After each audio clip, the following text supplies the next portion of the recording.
Hey guys, yan. So update lang tayo guys sa dito sa end lot na under renovation siya.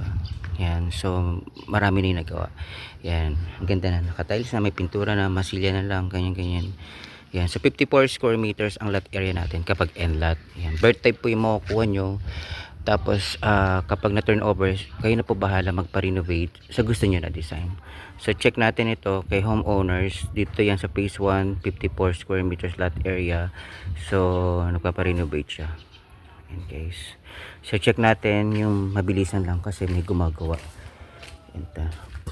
So ito yung x-ray space niya.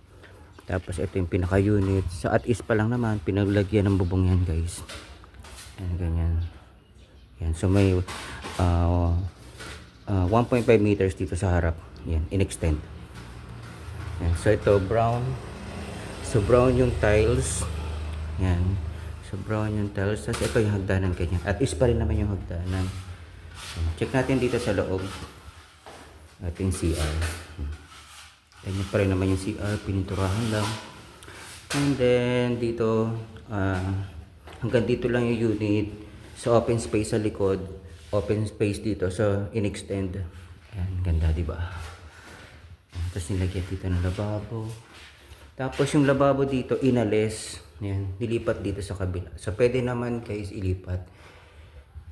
Ayan, so ito yung x-ray space. Ikinulos dito. Tapos doon sa labas na x-ray space is parking na rin. Siguro garage or garden nila. Yan. So end lot to guys, end lot. Ang ganda. So baka bukas mag ano na sila, finish.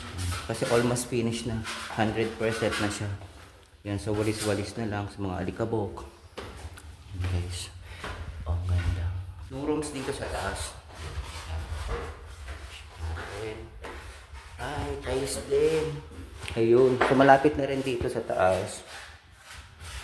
Yan, tinatiles din dito guys.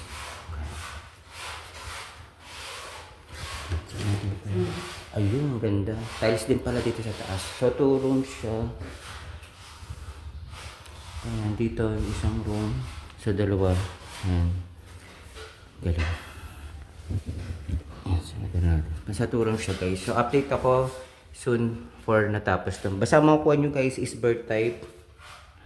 Bird type unit. So wala pa siyang wala pa siyang design or wala pa siyang partition. Ayan. So kayo na po yung magpapa-ayos kapag na-turnover po.